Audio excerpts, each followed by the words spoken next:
C'est bon. T'as déjà appuyé sur le bouton là? Ok. 2020 a été une année compliquée, mais cela ne nous a pas empêché de la traverser en faisant la preuve que notre modèle est fiable et très résistant. Nous avons réussi à la fois à assurer la continuité de service chez nos clients, souvent très impactés, tout en gagnant de nouveaux et en augmentant notre chiffre d'affaires de façon notable. Notre offre de support repose sur une base installée qui s'est globalement montrée très résiliente en cette triste année, et notre mode de fonctionnement a permis d'être présent et efficace au pire moment de la crise. C'est l'avantage d'avoir comme fondement des équipes rompues au travail à distance. Pour nos clients, rien n'a changé, même si cela a été parfois compliqué d'assurer la réactivité, le suivi et la récurrence avec la perturbation de l'activité partielle.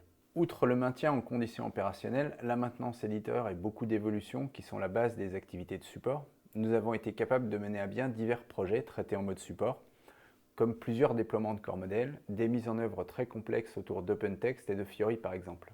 À cela sont ajoutées quelques attaques de rançon logiciel pour lesquelles nous avons été capables non seulement d'assister à la restauration des activités des clients attaqués, mais aussi de les projeter vers des solutions beaucoup plus sécurisées.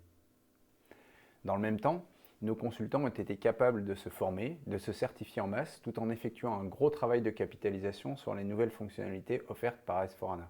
Au bilan, nous sortons de 2020 mieux armés pour accompagner la reprise qui a déjà commencé. 2021 s'annonce très riche pour notre écosystème et en termes de support, cela va se traduire à la fois par une forte activité pour accompagner nos clients et prospects et par une poursuite de notre adaptation au marché.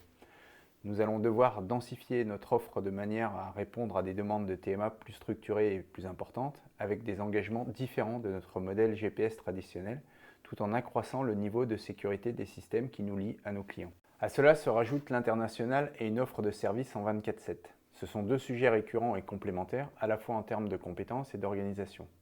En effet, assurer un support fonctionnel premium de ce type demande des équipes pluridisciplinaires et de niveau équivalent répartis sur des fuseaux horaires que nous couvrons encore difficilement.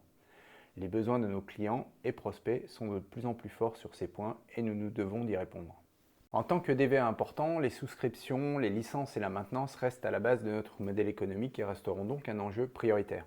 2021 est d'ores et déjà marqué par l'arrivée de Rise with SAP qui va avoir une incidence forte sur nos activités. Entre autres, le programme Cloud Application Services va nous pousser plus rapidement vers une offre unifiée de support fonctionnel et technique, de TMA et de TME donc, dans le cloud. C'est là où l'expertise de nos équipes support et infogérance, qui travaillent déjà sur ce sujet, va être déterminante et apporter une vraie plus-value à nos clients. En 2021, l'activité support et maintenance de Pas à Pas est prête à accompagner ses clients sur les enjeux à venir.